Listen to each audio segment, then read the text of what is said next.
Selamat pagi. Assalamualaikum warahmatullahi wabarakatuh. Ya,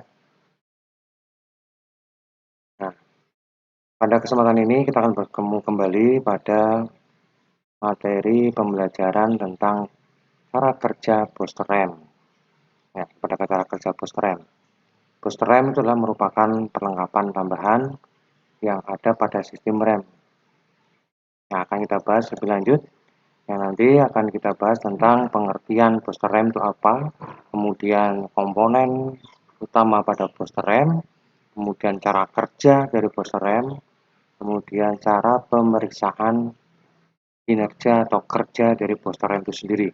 Bagaimana kita bisa memeriksa apakah booster itu bisa bekerja atau tidak. Kita teruskan. Oke, untuk yang pertama yaitu adalah pengertian booster RAM. Booster RAM itu apa? Itu adalah perlengkapan tambahan pada sistem RAM yang berfungsi untuk memperbesar gaya pengereman. Memperbesar gaya pengereman. Nah, booster RAM sendiri itu di era sekarang sudah banyak dipakai pada mobil-mobil kecil, banyak dipakai. Kalau zaman dulu memang masih mobil-mobil jarang yang menggunakan sistem booster RAM, tapi kalau sekarang semuanya sudah menggunakan sistem booster RAM. Yang mana pada booster RAM sendiri itu masuk ke dalam jenis RAM hidrolis. Jadi masih ingat jenis-jenis rem hidrolis, jenis-jenis rem, ada rem mekanik, ada rem hidrolis, ada rem vakum. Nah, ini masuk dalam rem vakum. Kemudian ada rem servo, kemudian ada rem angin juga. Oke. Nah, untuk booster rem itu masuk ke dalam kategori rem hidrolis dengan bekerjanya berdasarkan kevakuman. Ya, kevakuman ya. Oke, yang dipasang pada motor bahan bakar bensin itu dengan mengandalkan kevakuman pada intake manifold. Ini menggunakan intake manifold, dihubungkan ke intake manifold, jadi saluran masuknya. Kemudian kalau mesin yang berbahan bakar solar itu menggunakan pompa vakum. Jadi dipakai pompa vakum yang dipasang pada belakang alternator. Tahu alternator ya? Dinamo pengisian. Nah, dipasang di dinamo pengisian. Nah, dipasang di sana sehingga di sana pompanya akan bekerja. Dan bekerjanya booster ini posisinya mesin harus hidup. Jadi kalau mesinnya tidak hidup, boosternya tidak akan bekerja.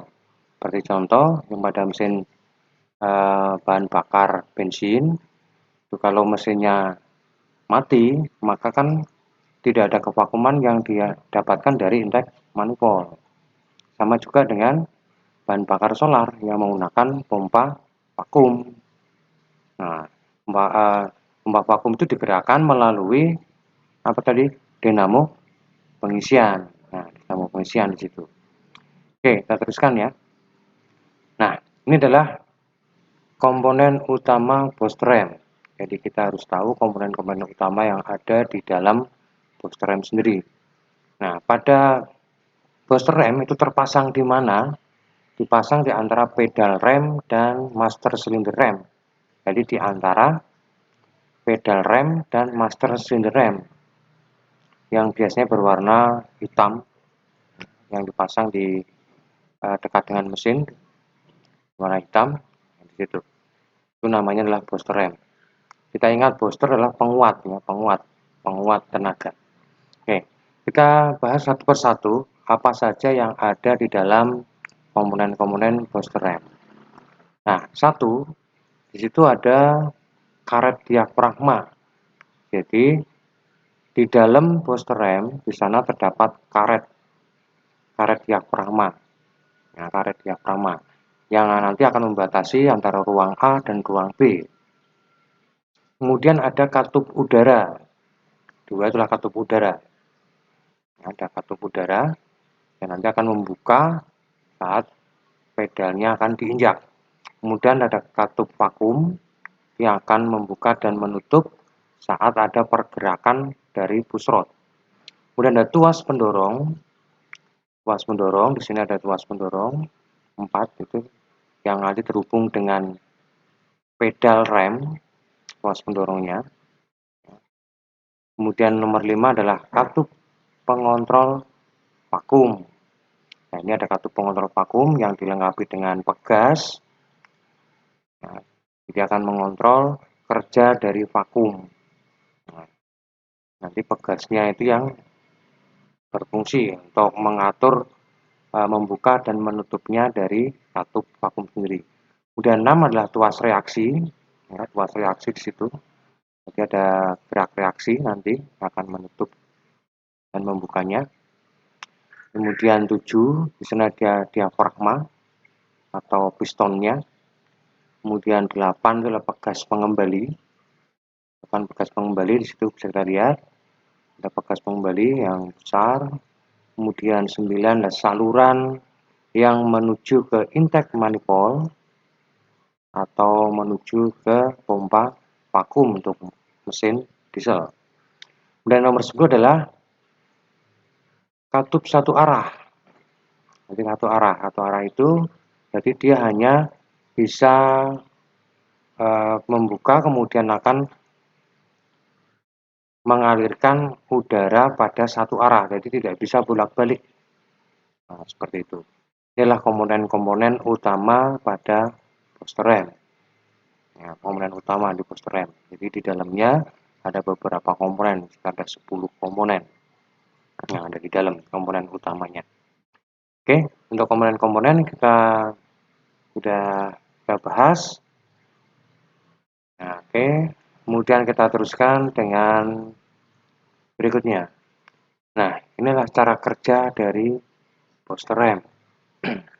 Nah, cara kerja ini ada saat netral atau belum diinjak, kemudian saat diinjak, dan kemudian ada saat dilepas pedalnya.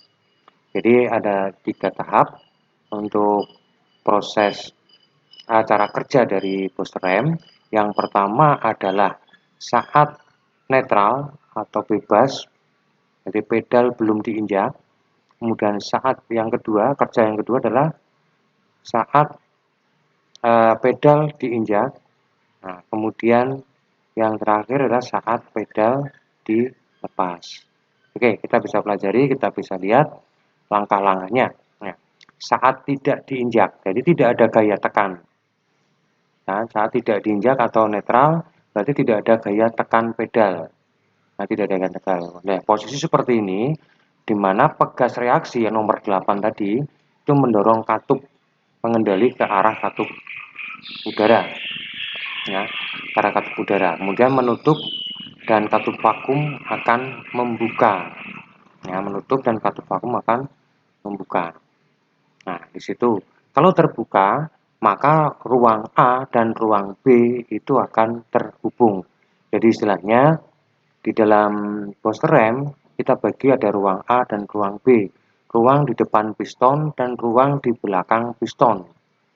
Itu disebut ruang A dan ruang B. Misalkan ruang depan piston itu disebut ruang A dan ruang di belakang piston disebut dengan ruang B. Nah, karena katup vakumnya membuka pada posisi tidak diinjak, maka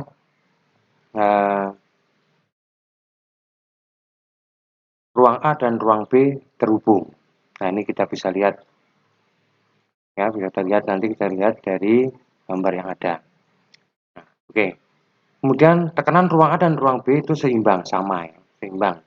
Jadi tekanannya sama atau seimbang. Dan tidak ada reaksi gaya dorong torak, tidak ada reaksi gaya dorong torak. Tekanannya berapa? Sama dengan tekanan di bawah intake manifold.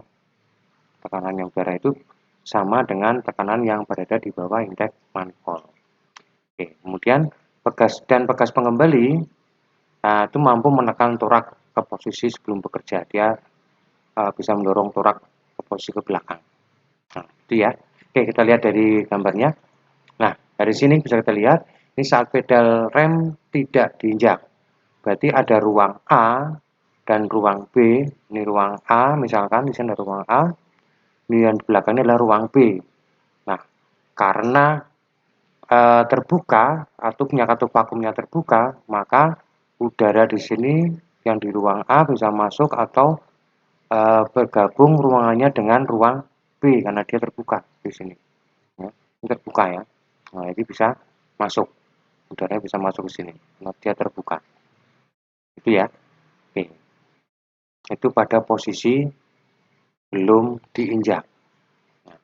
Jadi ruang A dan ruang B itu menjadi satu ruang atau terhubung. Terhubung. Ini posisinya seperti itu. Pedal belum diinjak. Oke.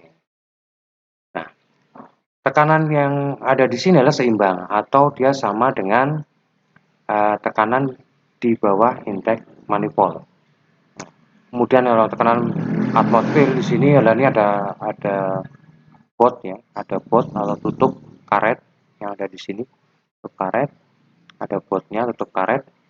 Nah, untuk mencegah kotoran-kotoran yang masuk. Nah, ini tekanannya sama dengan tekanan atmosfer yang ada. Ini ada pedal yang terhubung ke push rod atau ini terhubung ke pedal rem, kemudian yang sini terhubung ke master cylinder push rod. Ini ada one way check valve, jadi satu arah. Satu arahnya dia keluar menuju ke intake manifold. Satu arahnya seperti itu, menuju ke intake manifold. Ini dia diafragma keton spring, jadi pegas pengembali yang mampu mendorong piston ke posisi ke kanan. Nah, posisi kanan kalau dari lihat gambar di sini. Nah, seperti itu. Oke, kita teruskan pada ini posisi pedal tidak diinjak ya. Pedal tidak diinjak itu adalah posisi di mana ruang A dan ruang B adalah tekanannya sama. Ya, jadi terhubung. Berarti ada udara di sini. Di ruang A dan ruang B ada udara. Jadi ada terhubung ya. Kemudian kita teruskan. Nah, pada saat pedal mulai diinjak, pada saat pedal diinjak ini kita baca langkah-langkahnya gaya pedal rem. Berarti ada penginjakan pedal rem, kemudian ada pegas reaksinya, kemudian ada katup vakum menutup saluran vakum ya. Nah, katup vakumnya bekerja, jadi pegas reaksi itu bekerja, dorong pegas dulu, kemudian menutup vakum, katup vakum. Kemudian torak booster, batang dorong dan torak silinder master, jadi menuju ke mendorong untuk torak ya, mendorong torak pada batang dorong dan mendorong torak silinder masternya, jadi dia akan mendorong ke sana. Kemudian pada saat katup vakum menutup saluran vakum, katup udara membuka saluran udara. Nah, akibatnya ruang A tidak ada hubungan dengan ruang B ya, maaf ya, dengan ruang B. Berarti terpisah antara ruang A dan ruang B. Nah, kemudian ruang A berhubungan dengan tekanan vakum dan ruang B berhubungan dengan tekanan udara. Berarti PB lebih besar dari PA. Nah, tekanannya lebih besar dari tekanan PB itu yang ruang B ya, maksudnya ya. Tekanan B dan tekanan A itu lebih besar dari tekanan B. Ada gaya reaksi dorong ke arah toraks silinder master atau jadi booster bekerja. Kita lihat di sini. Nah, di sini dari gambar bisa kita lihat.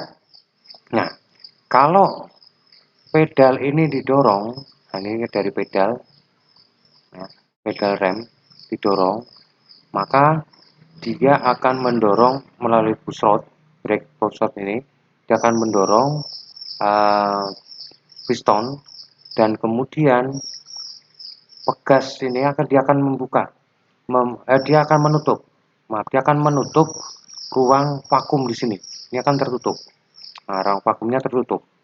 Nah, ini vakumnya, ini vakum port close ya, ini tertutup. Berarti ruang vakumnya tertutup. Kalau dia tertutup, maka ruang A dan ruang B terpisah. Nah, ruang A dan ruang B-nya terpisah. Nah, di sini. Ruang A dan ruang B terpisah. Ya. Ini ruang A yang ada di depan piston dan ruang B yang ada di belakang piston. Pistonnya mana ini piston? Nah, ini pistonnya. Ini pistonnya. Karetnya itu yang sini, yang hitam ini. Ini ada karetnya. Nah, Ada karet, ini karet. Ruang A dan ruang B terpisah. Nah, dan ada perbedaan tekanan. Nah, tekanan lebih besar mana? Lebih besar yang ruang B di sini. Karena apa? Nanti begitu katup vakumnya itu menutup, maka akan membuka katup udara. Nah, katup udaranya akan membuka. Katup udara membuka, maka udara dari luar akan masuk melalui filter udara di sini, melalui filter yang warna biru di sini, ya, melalui filter yang warna biru sini, masuk, memasuki ruang B, ya, masuk ke ruang B di situ, masuk ke ruang B.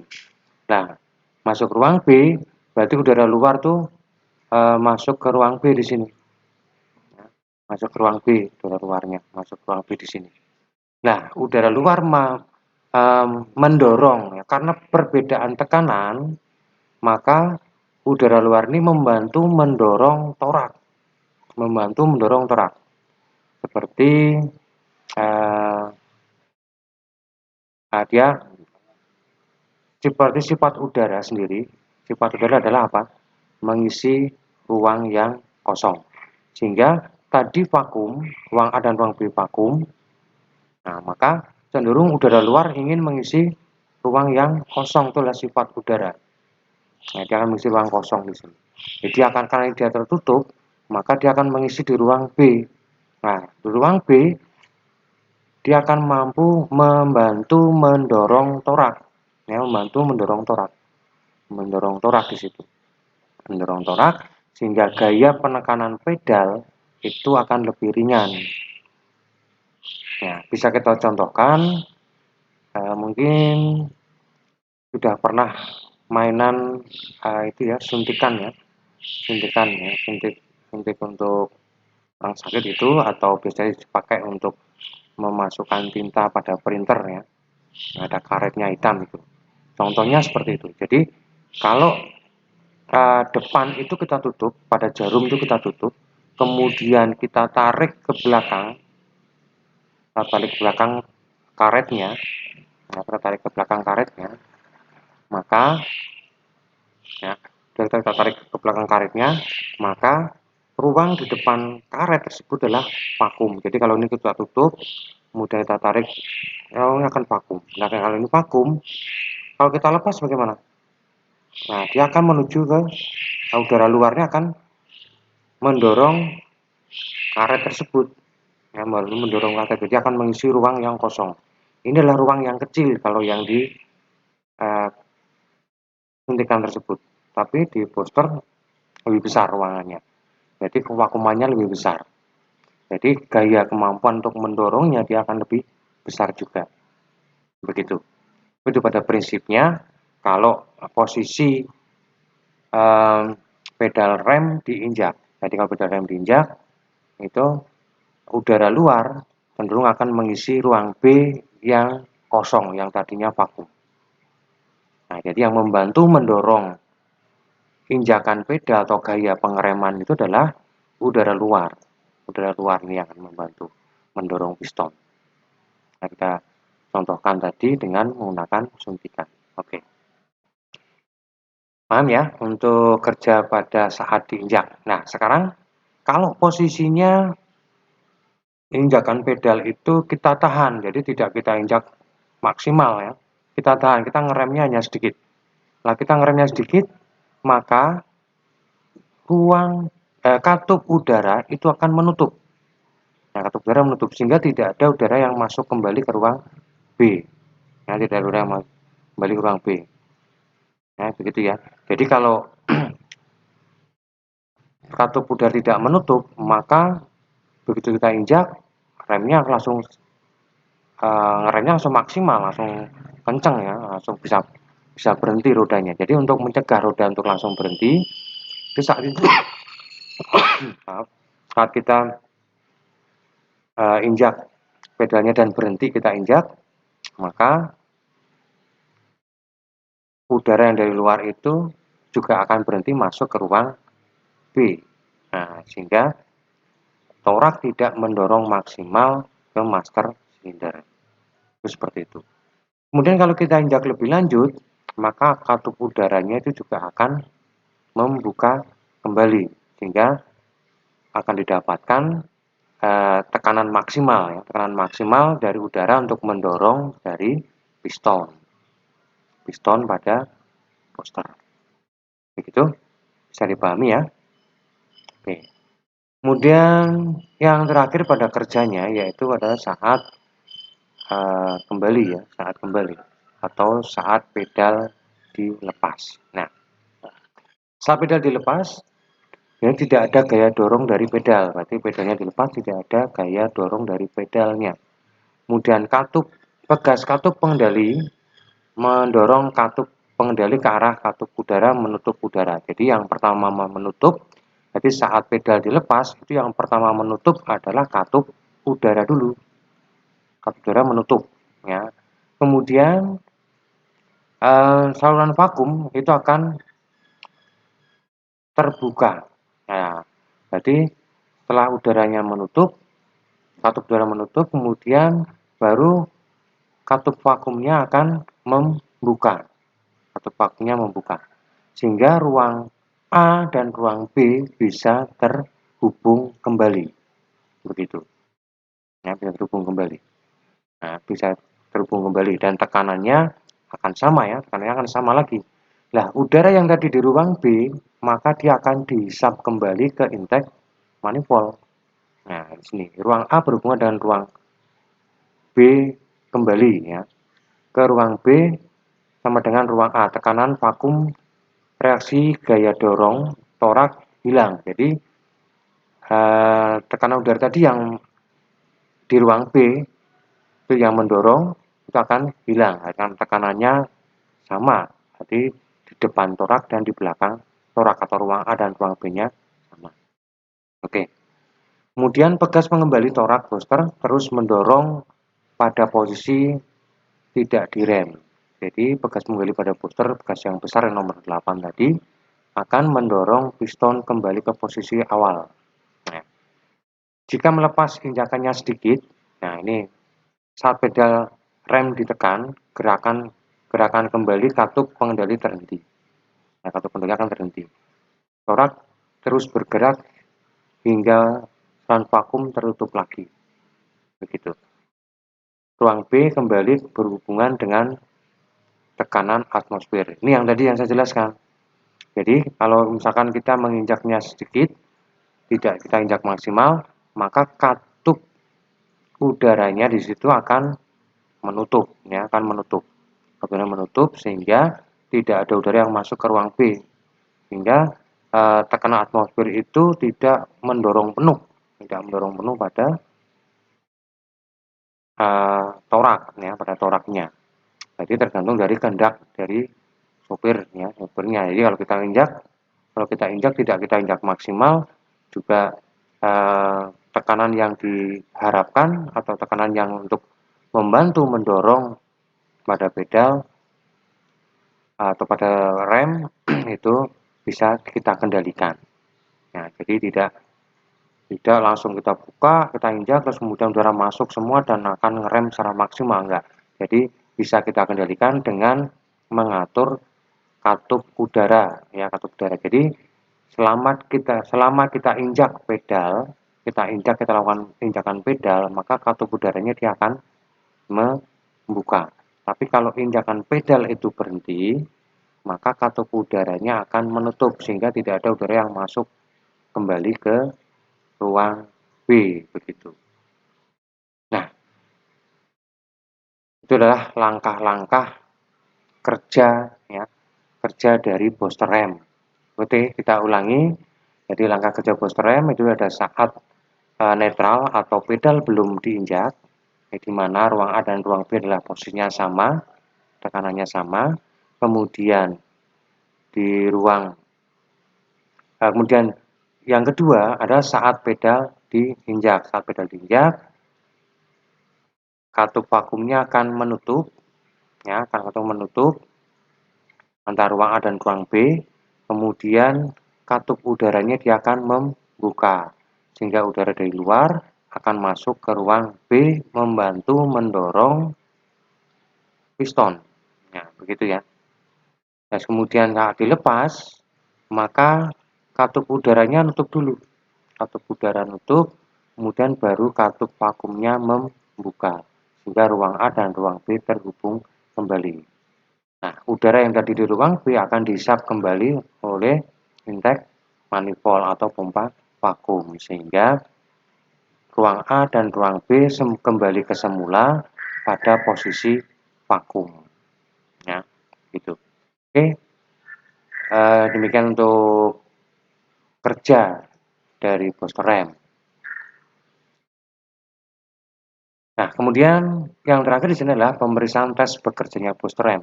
Jadi kita harus bisa periksa booster rem ini bekerja atau tidak pada mobil. Ya. Jadi di mobil dipasangkan booster. Nah, ini kita harus cek apakah booster ini bekerja atau tidak.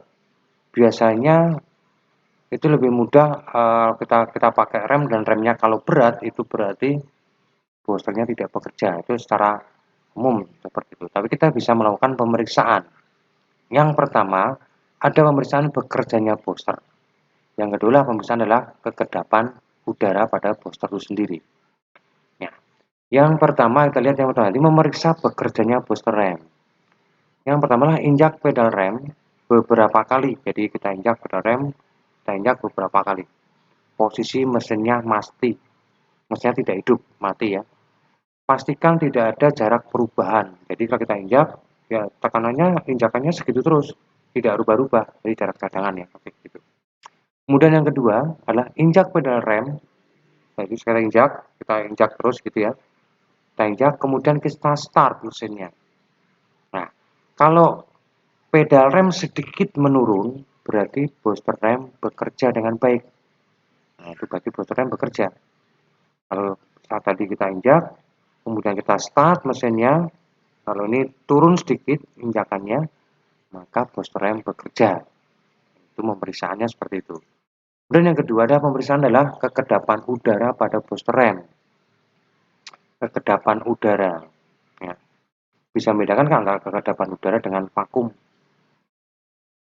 Ya enggak? Kalau vakum adalah apa? Hampa udara. Tapi kalau kekedapan udara apa? Tidak ada sirkulasi udara. Itu bedanya di situ. Oke. Ya kita periksa untuk kekedapan udara di sini. Ya. Bagaimana cara memeriksa? Kita lihat. Nomor satu, start mesin. Mesinnya kita hidupkan. Kemudian matikan setelah 1-2 menit. Nah, kemudian injak pedal rem beberapa kali. Ya, injak beberapa kali. Apabila injakan pertama terasa dalam, berarti injakan pertama itu dalam, kemudian dan injakan kedua sedikit naik, ketiga sedikit naik, berarti kekedapan udaranya bagus. Jadi tidak ada kebocoran di situ, tidak ada kebocoran ya. Nanti bagus, tidak ada kebocoran. Itu pertama. Yang kedua, injak pedal rem saat mesin hidup. Ya, mesin hidup kita injak. Ya, mesinnya hidup, kemudian kita injak. Setelah itu matikan. Tunggu dalam 30 detik. Apabila injakan pedal tidak ada perubahan, jarang ada pedal, berarti kekedapan udara betul. Nanti kalau lebih dari 30 detik, maka pedal ini akan terasa naik. Ya, terasa naik seperti ini. Terasa naik. Karena ruang di dalam booster sudah tidak ada kevakuman lagi. Ya akan naik. Berarti kekedapan udaranya bagus. Nah, begitulah untuk materi kali ini, yaitu tentang kerja booster rem dan pemeriksaan kerja atau tes kerjanya booster rem. Begitu. Nah, nanti ada waktu kita praktek, kita akan bikin laporan. Jadi laporan untuk pembuatan job atau laporan bekerjanya booster rem. Jadi kita lakukan praktek. Jadi kita harus membuktikan. Jadi tidak hanya teori. Dari besok saat kita praktek, kita akan melakukan praktek sesuai dengan yang SOP-nya tadi. berarti memeriksa kerja booster rem. Kamu sudah tahu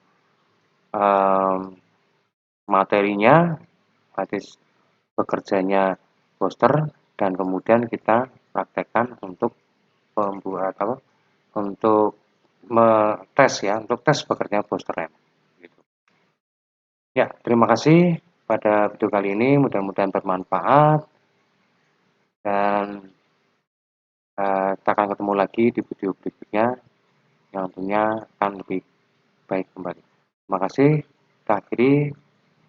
Selamat pagi. Assalamualaikum warahmatullahi wabarakatuh.